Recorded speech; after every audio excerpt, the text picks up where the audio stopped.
अस्सलाम वालेकुम, welcome back to the new reaction video. और अभी जिस वीडियो के ऊपर हम लोग रिएक्ट करने वाले हैं बेसिकली इंडियन कार्स के ऊपर है। Why okay Why Pakistani want Indian cars देखो and यार why इसमें cars are so expensive in Pakistan? अच्छा ये जवाब तो अगली में ही दे दिया क्योंकि पाकिस्तान में गाड़ियां बहुत महंगी हैं, इसलिए वो चाहते हैं कि इंडिया से गाड़ियां लाई वैसे जाए। इंडिया से अगर गाड़ियां आए तो तुम्हें क्या लगता है सस्ती हो जाएंगी? नहीं, काफी हद तक प्राइस कम होगी हाँ क्योंकि वो काफी बाहर हद से तक बाहर से ही आएगी। पाकिस्तान में तो नहीं, लेकिन टैक्सेस इतने लगा हाँ, के इतनी महंगी हो जानी है लेकिन ना फिर गाड़ी भी फिर वो भी। जब अगर आप जापान और उधर से मंगवा रहे हो तो इतना कॉस्ट कम पड़ जाएगी आपको इंपोर्ट की। खैर इस रियल वीडियो का लिंक आप लोगों को डिस्क्रिप्शन में मिल जाएगा और नूर के चैनल का भी हाँ, लिंक आप लोगों को डिस्क्रिप्शन में मिल जाएगा। लाजिम आप लोगों ने सब्सक्राइब करना है। तो लेट्स गो चेकआउट देखते करते हैं। हैं वीडियो को।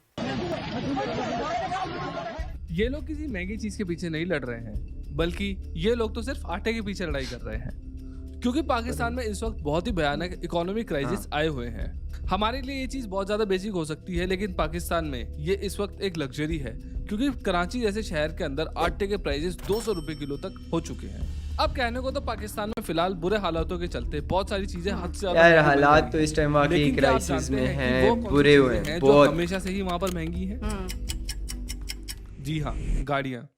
या अल्लाह, पाकिस्तान में तू मुसलमान मुझे पैदा करता, लेकिन करता इंडिया में पैदा। अब ये जनाब ऐसा क्यों बोल रहे हैं, ये आपको इस बात से सनम क्लियर हो जद जाएगा कि पाकिस्तान सनम में जद की गाड़ियाँ इतनी तकरीबन ज्यादा महंगी इंटरव्यूज है कि इन इस चीजों बात से का अंदाजा आप रिलेटेड इससे होते लगा हैं। लो कि टोयोटा कोरोला जो इंडिया के अंदर 16,46,000 से शुरू होती थी, वही गाड़ी वहाँ पर 61 लाख रुपए से शुरू होती है। और ये तो सिर्फ उसके एक्स फैक्ट्री प्राइसेस हैं, यानी इस पर अभी टैक्सेस एफईडी टैक्स लगाना और बाकी है। ड्यूटीज हाँ, और लगने वो वाली हैं, जिन बहुत पर सारी अभी हम आगे चीजें। बात करेंगे वीडियो के अंदर। एंड अगर आप मैन्युफैक्चरिंग प्राइसेस पर मैक्स टू मैक्स 50% तक भी टैक्स कंसीडर कर लो, तो भी इन गाड़ियों के प्राइसेस ऑलमोस्ट 10.5 लाख रुपए तक ही होने चाहिए एक्स फैक्ट्री के। और अगर हम करेंसी को भी एडजस्ट कर दे तो 1 INR 3.5 पाकिस्तानी रुपीस के अराउंड होता है, लेकिन फिर भी हमारे पड़ोसी इन गाड़ियों के लिए कई गुना ज्यादा पैसा हाँ, दे फिर रहे वही हैं। बात कर रहे हैं ना, पाकिस्तान में करेंसी गाड़ियाँ भी इतनी वो ज्यादा कर महंगी रही तो है ही, साथ ही साथ इतनी महंगी गाड़ियां होने के बावजूद भी इनके अंदर जो फीचर्स मिल रहे हैं ना, वो बिल्कुल वो तो कमाल ही For example, है। इंडिया में जो आने वाली कोरोला थी, उसके बेस वेरिएंट में 4 एयरबैग्स मिल जाया करते थे, लेकिन यहाँ पर पाकिस्तान तो में मिलने वाली ये टॉप मॉडल कोरोला के अंदर हाँ, भी सिर्फ 2 ही सिर्फ एयरबैग्स दो मिलते हैं। होते और हैं। इस गाड़ी का ex factory price almost 80 lakh रुपए तक पहुंच जाता है। और चलो ये तो फिर भी मैं कोरोला की बात कर रहा था। सुजुकी ऑल्टो जो इंडिया के अंदर 3.5 लाख रुपए से शुरू 32 होती लाख है, almost। उसकी कीमत पाकिस्तान में 21.5 लाख रुपए है। नहीं, साढ़े वो- नहीं नहीं हो जाएगा, जिसके VX चलते जब इंडिया में VX डेवलप वो हुई उसमें कार्स के बारे मॉडल्स में है ना। पाकिस्तानी से पूछा जाता है, तो उनके जवाब कुछ ऐसे होते हैं। 13 लाख। नहीं सर जी, 13 लाख कसम से। कसम से।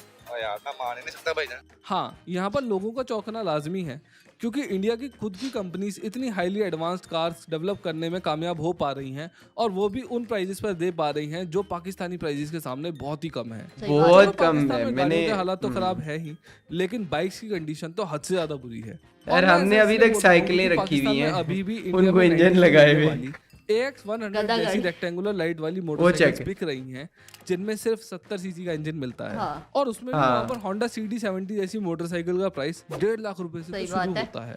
हाँ, वहाँ पर चाइनीज और जॉइंट वेंचर में डेवलप्ड 70 सीसी मोटरसाइकिल्स सस्ती मिल जाती हैं थोड़ी, जैसे कि 50 से 60 हजार रुपए में, लेकिन इनकी क्वालिटी भगवान भरोसे होती है। लेकिन ये जैसे ही हम चाइनीज 150 बाइक्स सीसी के होते हैं सेगमेंट में सारे। एंटर करते हैं ना, इन मोटरसाइकिल के प्राइसेस 5 लाख रुपए तक पहुंच जाते हैं। जैसे कि सुजुकी GR150, जिसका प्राइस शुरू होता है 4,96,000 से पाकिस्तान के अंदर, और बेनेली 400 हाँ वहाँ पर जी। 10,06,000 रुपए में मिलती जितने- है। तो क्यों है पाकिस्तान में इतनी परेशानी? बहुत आज हम इस वीडियो में परेशान है जानेंगे हम। कि कैसे पाकिस्तान की सरकार की खराब पॉलिसीज, हाँ। जापानीज कंपनीज की मोनोपोली और कोई भी मैन्युफैक्चरिंग ना होने के कारण पाकिस्तान की ऑटो इंडस्ट्री बर्बाद हो गई है, और बहुत। अब वहाँ के लोग चाहते हैं कि वो भी इंडिया में बनी गाड़ियाँ वहाँ पर चला पाए। Amid a grim economic outlook in Pakistan, car manufacturing companies are announcing production halts. फिर से वो गाड़ियां 25-30 लाख रुपए महंगी होंगी। लेकिन सोचो ना, इंडिया को भी तो इससे कितना फायदा होगा कि उनको एक इतनी बड़ी मार्केट मिल जाएगी। मुकम्मल तौर पर बंद कर हैं? दिया है। अब कुछ इंडिया शुरू को करें उससे पहले हमें इतनी बड़ी पाकिस्तान के मार्केट अंदर मिल गाड़ियों पर जाएगी। लगने वाले टैक्सेस को पाकिस्तान में समझ अगर लेना वैसे चाहिए। आना तभी चाहिए पूरी इंडिया की को पूरी इस पिक्चर मार्केट क्लियर में। हो पाएगी। पाकिस्तान में बनने वाली कार्स पर फॉरेन से इंपोर्ट होने वाली गाड़ियों के मुकाबले टैक्सेस काफी कम लगते हैं। यहाँ पर फॉरेन से इंपोर्ट होने वाली गाड़ियों पर सीधा सीधा ड्यूटी लगती है, जो कि 800 सीसी की कार्स पर 13.5 लाख रुपए तक है। ये 800 भी नहीं है, 1800 सीसी की 800 गाड़ियों है, पर ये 80 लाख रुपए तक है। आल्टो 800 है, आल्टो 650 सीसी है, 660 टैक्सेस लगते 800 हैं, है। जिसमें पहला है फेडरल नॉर्मल। एक्साइज ड्यूटी और दूसरा है 660 तो मिनी सेल्स पेजेरो टैक्स और उस लोकली तरह बनी वाली हुई गाड़ियों पर गाड़ियां अभी मैं 12% ही बताऊंगा। लगता है। ओके। और एफईडी की बात करें वीडियो अगर, खत्म होगी वो तो फिर मैं 1000 तुम्हें सीसी बताऊंगा गाड़ियों पर तो कितनी है। 0% है, लेकिन अगर इस पे कंप्लीटली bet है। यूनिट आ रही है ठीक तो है, वो कितने की? 40% तक लगता है। अब इन मेन कितने टैक्सेस की? के अलावा भी कुछ टैक्सेस बोलो। हैं जो वहाँ पर 5 लगते हैं रुपए। गाड़ियों पर, नहीं, जैसे कि एक तो लगता है इनकम टैक्स गाड़ी खरीदते टाइम, ओके, एक लगता है yes. Token tax, professional tax, बहुत withholding टैक्स टैक्स लगते हैं और भाई। Motor tax. बहुत ये सारे सभी टैक्स मिलकर मिला 15 से के 20 हज़ार और रुपए हम तक फिर ही भी होते सोचते हैं कि और ये गवर्नमेंट का ज्यादातर खजाना इंजन क्यों की नहीं भरता? कैपेसिटी पर डिपेंड करते हैं कि इस रेंज के अंदर ये कितने रहने वाले हैं। हाँ। अब ये हाँ। जितने भी टैक्सेस है ना, ये एक्स फैक्ट्री प्राइसेस के ऊपर लगते हैं। हाँ। यानी कि जैसे इंडिया के अंदर एक्स शोरूम प्राइसेस के ऊपर टैक्सेस जो लगते हैं, वैसे ही वहाँ पर एक्स फैक्ट्री प्राइसेस के ऊपर ये टैक्सेस लगते हैं। और अगर हम उस हिसाब से देखें तो जहाँ ऑल्टो जैसी गाड़ी की कीमत 21 लाख रुपए एक्स फैक्ट्री है, वहाँ पर ये टैक्सेस आटे में नमक की तरह दिखाई देते हैं। Yes. इन टैक्सेस से पाकिस्तान की बेसिक फिलॉसफी समझ में आती है, और वो ये है कि फॉरेन इंपोर्टेड कार्स पर टैक्स लगाओ ताकि पाकिस्तान में कार मैन्युफैक्चरिंग ग्रो हो सके। और देखा जाए तो सेम इसी तरीके की policies and philosophy Indian government ने भी अपनाई थी। लेकिन और इंडिया में हमारे फिर बनाते काम ही भी है तो हुआ पाकिस्तान था की ना। पॉलिसीज के अंदर कुछ भी पाकिस्तान खराब में नहीं दिखाई देता है, लेकिन ऐसा है नहीं, क्योंकि पाकिस्तान की ऑटोमोबाइल इंडस्ट्री की हालत कितनी ज्यादा खस्ता है, इस बात का अंदाजा आप इस चीज से लगा लो कि international organisation of motor vehicle manufacturers cars, light commercial vehicles, trucks और कोचेस बनाने के मामले में पाकिस्तान की रैंक ईरान जैसी कंट्री से भी नीचे रखते हैं। हाँ, वही ईरान जहाँ पर यूएसए के अंधाधुंध सैंक्शंस लगे हुए हैं। और तो और भाई। इस रैंक ईरान में पाकिस्तान self-sufficient हो गया उज्बेकिस्तान जैसी भाई, लैंड लॉक तो कंट्री के sanctions की आसपास वजह आती से। है, वो देश जिसमें आबादी हद से ज्यादा कम है।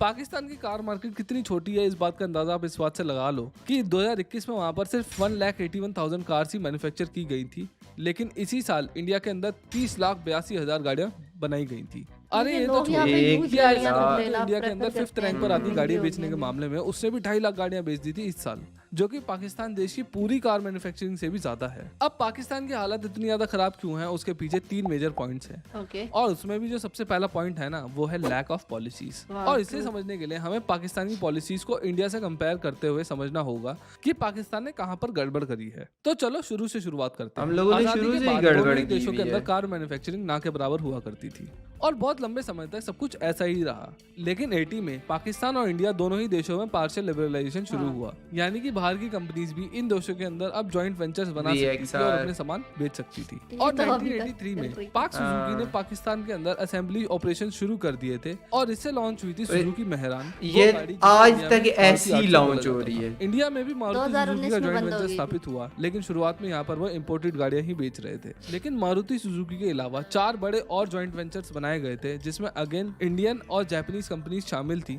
जैसे कि Swaraj Mazda, DCM Toyota, Elvin Nissan और आइशर मित्सुबिशी। अब इंडिया और पाकिस्तान में जॉइंट वेंचर की शुरुआत तो एक साथ हुई थी, लेकिन इंडियन ऑटो मार्केट इतनी बड़ी इसलिए हो पाई क्योंकि इंडियन गवर्नमेंट के पास इंडिजनाइजेशन का प्लान था, जो कि पाकिस्तान में मिसिंग था। चलिए मैं समझाता हूँ। 90s का दौर आ चुका था और इंडिया की मिनिस्ट्री ऑफ इंडस्ट्रीज ने 97 में पॉलिसीज इनिशिएटिव लिया, और इसके अंदर ओपन लाइसेंस इशू किए गए, जिसमें कि आप इंडिया के अंदर असेंबलिंग कर सकते थे। बस शर्त एक थी कि पहली शिपमेंट आने के 3 साल के अंदर आपको 50% इंडिजनाइजेशन करना होगा और 5 साल के अंदर 70%। इसके अलावा मैन्युफैक्चरिंग को बढ़ावा देने के लिए साल दर साल ऑटो रिलेटेड इंपोर्ट्स पर टैरिफ भी कम किए गए, जैसे कि 1991 में ये थे 150%, 92 में पॉलिसीज है ना, यहाँ पर तो कोई पॉलिसीज बनाई ही नहीं है। 85%, उसके अगले साल हुए 65%, और फिर 95 में ये घटकर से 50% रह गए। यानी कि जो आप बाहर से पार्ट्स इंपोर्ट कर रहे थे गाड़ियों को बनाने के लिए, उन पर टैक्सेस कम करते चले गए लगातार। अब इन पॉलिसीज से एक बात तो समझ में आती है कि इंडिया का पूरा फोकस मैन्युफैक्चरिंग का लोकलाइजेशन करने का था, ताकि भारत के अंदर इंडस्ट्री का एक्सपेंशन हो सके, जॉब्स क्रिएट हो सके और इंडिया तेजी से R&D के अंदर मजबूत हो सके। लेकिन पाकिस्तान में क्या हो रहा था? कुछ भी नहीं। हाँ, पाकिस्तान के अंदर ऐसी कोई भी पॉलिसीज नहीं बनाई जा रही थी जो कंपनीज को इंसेंटिवाइज करे ताकि वो मैन्युफैक्चरिंग यहाँ पर लोकली कर सके और उनकी R&D मजबूत हो पाए। पाकिस्तान में R&D पूरी तरीके से गायब होने के पीछे एक और रीजन है। रिसर्च एंड डेवलपमेंट में अंधा पैसा लगता है, और इतना पैसा खुद से जमा कर पाना बहुत ही ज्यादा मुश्किल होता है। और यहीं पर काम आता है फॉरेन डायरेक्ट इन्वेस्टमेंट, जहाँ फॉरेन इन्वेस्टर्स आपकी ग्रोइंग पोटेंशियल को देखकर आपको पैसा देते हैं। और इसीलिए जहां एक तरफ इंडिया में 2000s के अंदर FDI का कर्व ऊपर जा रहा था, यानी कि हमें ज्यादा से ज्यादा बेहतर इन्वेस्टमेंट्स मिल रही थी क्योंकि हमारे अंदर पोटेंशियल हमारे था, यहाँ तो वहीं foreign दूसरी तरफ direct पाकिस्तान की investment बहुत मुश्किलें कम है लगातार बढ़ती चली अभी, जा रही थी especially। क्योंकि मनी लॉन्ड्रिंग और टेरर फंडिंग के लिए पाकिस्तान को 2008, 2012 और फिर 2018 में ग्रे लिस्ट कर दिया गया था, जिसने लेकिन ना अब सिर्फ निकल गए इकोनॉमी हाँ, ग्रे बल्कि लिस्ट से तो FDI निकल के गए। कर्व को भी जमीन पर ला जो सका। अब points, क्योंकि पाकिस्तान इंडिया की एजेंडा तरह दिया गया होम था, ग्रोन पूरा हो इंडस्ट्री ग्रो चुका है। नहीं कर सका, तो पाकिस्तान की पॉलिसीज जो प्रोटेक्शन के लिए अच्छी लग रही थी, उन्हीं से पाकिस्तान के अंदर मोनोपोली क्रिएट हो गई। फॉरेन प्लेयर्स पर एडिशनल टैक्सेस इंपोज करने से ज्यादातर प्लेयर्स कॉस्ट में कम्पीट नहीं कर पा रहे थे और इसीलिए सिर्फ 3 जापानीज प्लेयर्स ही बचे, यानी कि होंडा, टोयोटा और सुजुकी, जिन्होंने Suzuki। पाकिस्तान के अंदर पूरी की पूरी मोनोपोली बना कर रख दी। हाँ, और अभी अभी भी तक यही अभी तगड़ी है। अभी भी और यही plants चल बंद रहे हो हैं। रहे हैं। वहाँ प्लांट्स पर तो जो लोकल तकरीबन असेंबल बंद ही गाड़ियाँ हैं। होती हैं उसके अंदर टोयोटा का मार्केट शेयर 35% था 2018 के अंदर, होंडा का था 27% और सुजुकी का था 28%।